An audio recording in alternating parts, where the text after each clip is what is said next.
So tell me how you did everything. How long you got? You got 6 minutes here. Yeah. I would consider myself a very meticulous film watcher. I love the process of filmmaking. I love to just watch this movie, sit in awe, and just be like, how the hell did you do this? But I wonder for you, as a film watcher yourself, if you are someone who is very meticulous, likes to know how things are done, or do you prefer not knowing and maybe coming up with magic tricks of your own? That's a very good question. I think that, when you make films, it's very difficult to suspend disbelief, when you watch other people's films. So the sign of a good movie, if you're a movie maker, is that you stop thinking about it. Right. Is that you kind of give yourself over to it and you just think, you know what, I'm just watching the story. And you're aware, that wonderful feeling that you get. I was just talking about Parasite with The Last Gentleman, a movie I thought this year was spectacular, but that wonderful feeling I got watching the movie where style and form and content all seem to be one thing. Mm-hmm. Everything is expressing, is heading in the same direction, and that feeling is very moving as a filmmaker when you see somebody achieve it so well. And that's what you're striving for, in a way, a marriage of content and form. And, I always think of movies in terms of shapes. It's like, like a piece of clay or something. And one of the things I was really pleased about when I wrote this script with Christy and tried to conceive of it with Roger Deakins was its shape. It had a really pleasing shape to it, a perfect shape for what I was trying to achieve. And that's what you're looking for the whole time. It's a sort of rhythm, a natural breathe in and breathe out. And you're hoping that the audience forgets what the camera's doing, forgets the magic trick, as you call it, and simply watches the story and gets lost in that marriage of the two things. But it was a voyage of discovery.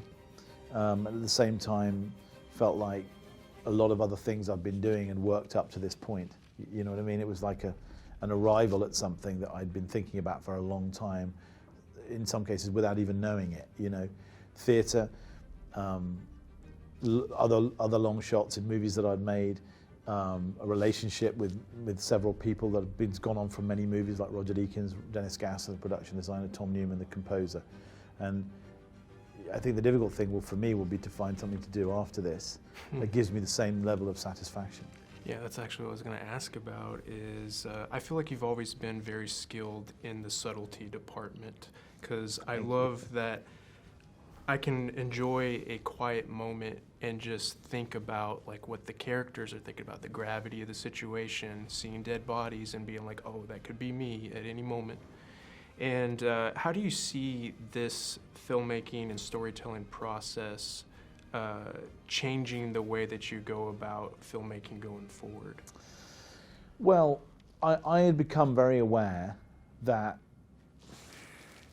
as a filmmaker, the more you get to know the tools at your disposal, strangely, the lazier you become. You kind of think, well, I know how to shoot this scene, close up, over the shoulder, two-shot, moving camera, and you just sort of fall into these patterns, and I wanted to be challenged out of that, because there are an infinite number of ways that camera can express things, and to make it impossible for me to not find a new way to do something. That's what was really exciting. So now, weirdly, I look forward to the day I can edit again, because I feel I will be more careful and conscious of when I do. The editing is something you should do only when you need to, not just because you can. Right. And I think with the advent of digital editing, in the old days, you actually had to splice the film. You had to put a razor blade through your movie, and you thought very carefully before you did that. Now you can just press a button and another one, and before you know it, you edit movies in ways that don't have weight, that thoughtless, not exactly thoughtless, but lacking in gravitas. And so I think I look forward to that, and I think it will make me think twice about how often I edit. And I'll understand more as you're constantly learning about how cameras can express things. I mean, this movie is not just trotting along behind two characters, it's a constantly evolving dance between the camera, the characters, and the landscape, all three of which are moving all the time.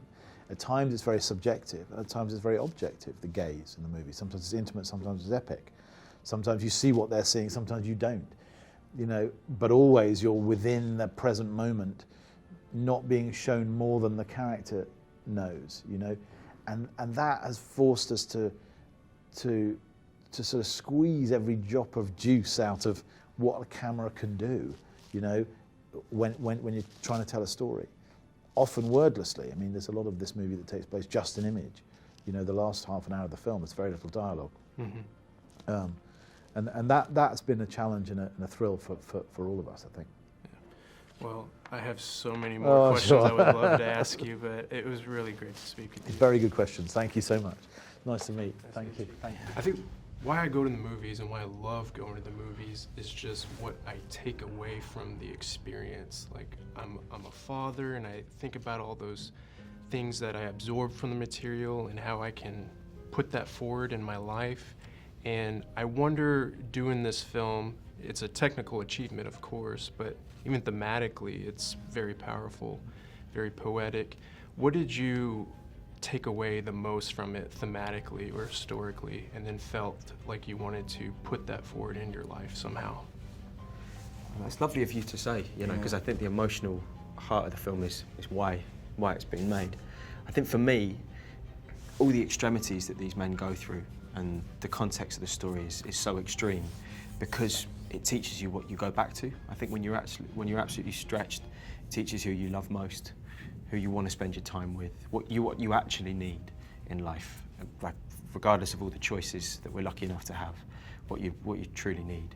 And for me, the experience of this has taught me to spend more time with those people, and make time for that. Mm-hmm. What about you? Yeah, I think just to be really appreciative of what you've got in your life, even the bad things, because reading these first-person accounts of the First World War from the soldiers really does give you a reality check and make you realise how good we've all got it right now, as a generation, and all we've got to worry about is the choices we make, and back then they wasn't very educated on even the war, what they were fighting for. Right. So I think, just to take every day and love every second and everyone around you. Yeah. I think what stuck out to me most, and it kind of all just, it was a lot to process, but there's a moment toward the end with Benedict Cumberbatch's character where he says, this is, one message could be, we stop today, the next message tomorrow could be we go out to fight.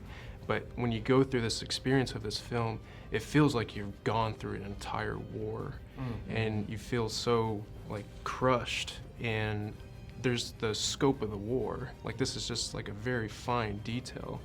And I wonder if you took that into account of just the scope of the war itself, even though this felt like such a small thing. Yeah, I think that's the reason Sam and Krysty Wilson-Cairns, who wrote the script with Sam, chose to make it such an intimate relationship.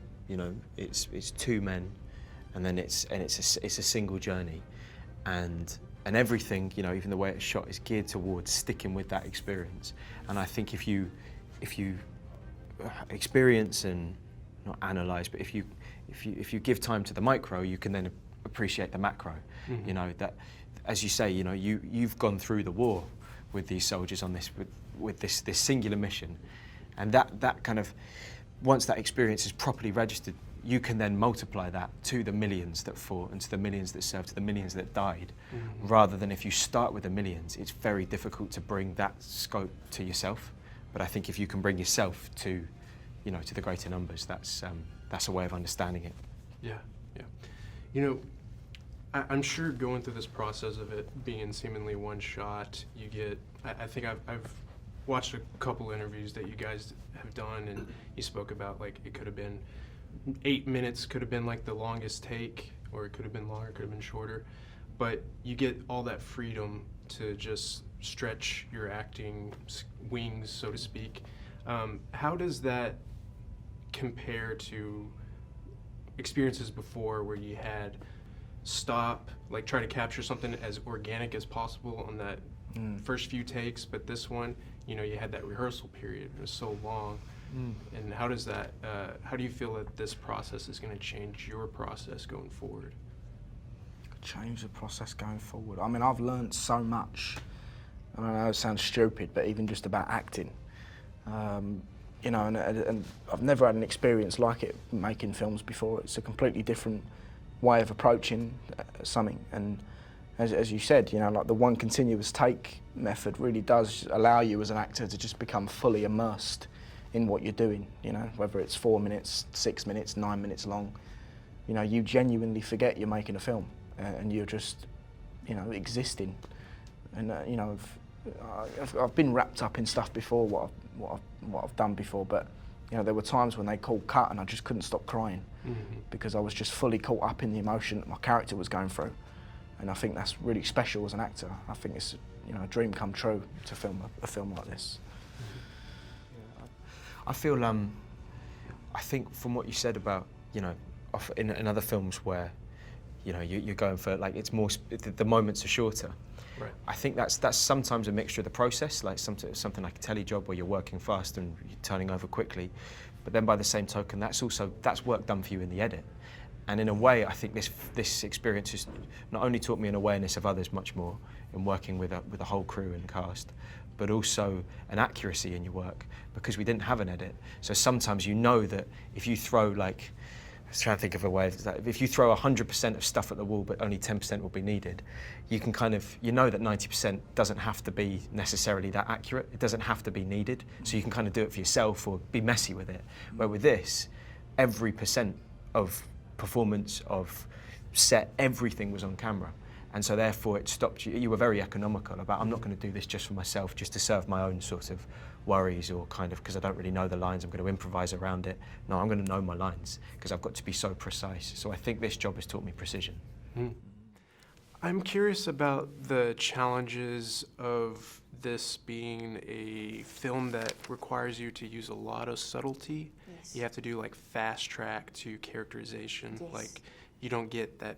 I mean, it's a snapshot film. It is. So how was that for you to kind of go through that experience with Sam of like finding these little moments that speak volumes? I mean, it was incredible. It was a lot of work. It was a bit of an endeavour. The thing with telling a movie in real time and this one shot, the traditional things you have as a screenwriter, you know, being able to cut through time or even using exposition, aren't really available to you. I think the one North Star of this film was that it should feel real, that it should feel like reality. And how often do you wake up in the morning with a friend that you spent the last 6 months with and go, oh, how is your wife whose name is, do you know what I mean? It just doesn't happen. And so any exposition like that would break the spell of the movie. And so we had to invent new ways to tell who these characters were. And so that was, a lot of that was just in script form, thinking outside the box. And so in that first 15 minutes, there's not really any exposition, but you learn a huge amount about who these characters are by contrasting them against each other, by the small things, the few things that they do say, by how they interact with their sergeant, with their landscape. You find out a huge amount about them, but we just don't spoon feed it to the audience. And one of the things I most liked about this process was Sam and I, and indeed everyone in the film would be like, no, let's treat the audience like the smart people they are. Right. Well, thank you for that. Well, thank you for being smart people.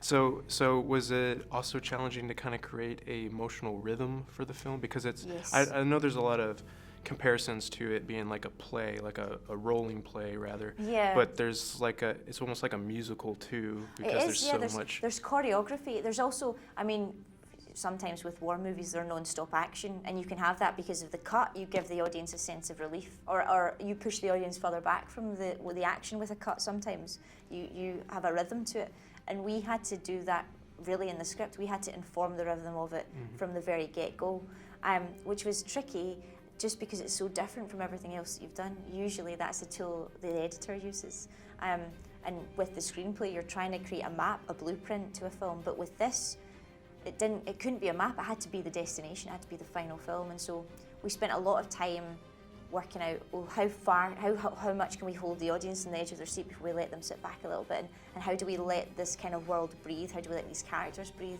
And again, we came back to reality, because that's what real life is like. We all experience life in that way. Sometimes grief doesn't hit you in the moment, sometimes it hits you 20 minutes later when you're kind of just having a coffee somewhere. Yeah. And so really what we did was and I mean everyone. I'm not just the script, but I'm talking about Roger Deakins' work, Dennis Gassner's work, Thomas Newman, the incredible sound team, Stuart Wilson. We all try to disappear, which is sort of unusual, especially when you have, like, I mean, cinematography gods like Roger Deakins, but we were always trying to serve as the reality of the story, of the characters, and really what we wanted to do was make a film that felt like 110 minutes in someone else's life, and to do that we had to be invisible. Mm-hmm.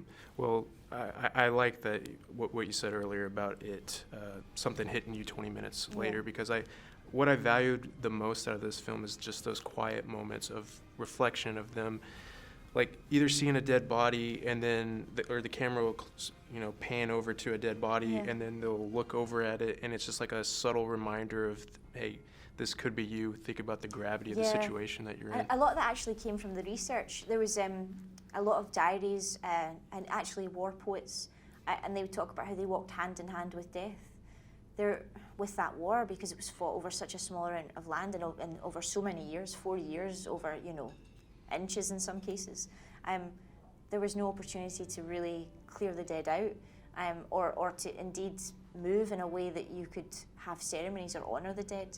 And so the men that served at the time, when I read their diaries, that was one of the things that really stuck with me, this idea of like that death was another character in their lives. Death almost had a personification, and we tried to inject that in the film.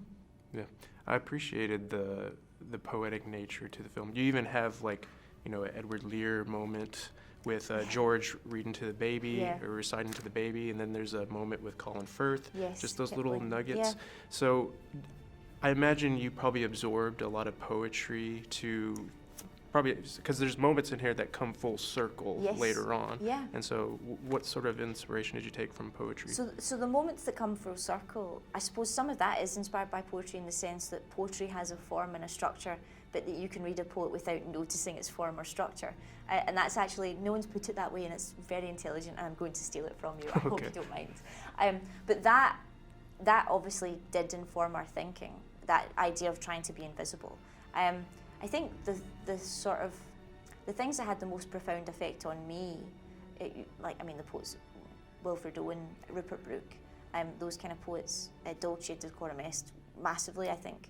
And then All Quiet on the Western Front was a huge influence for me. I think it's one of the best works of war literature. A Farewell to Arms as well. And then perhaps slightly strangely, the war artists, not a lot of people know that Britain actually sent artists out to the front to paint pictures of, and some of these kind of pictures are very abstract. Right. There's The Salient at Night by Nevinson and Paul Nash. Those kind of artists really had a profound impact on me, because the artworks are so solemn. The scene in Acoust with the light falling, I mean, was the birth of that in my mind, was the Salient at Night painting.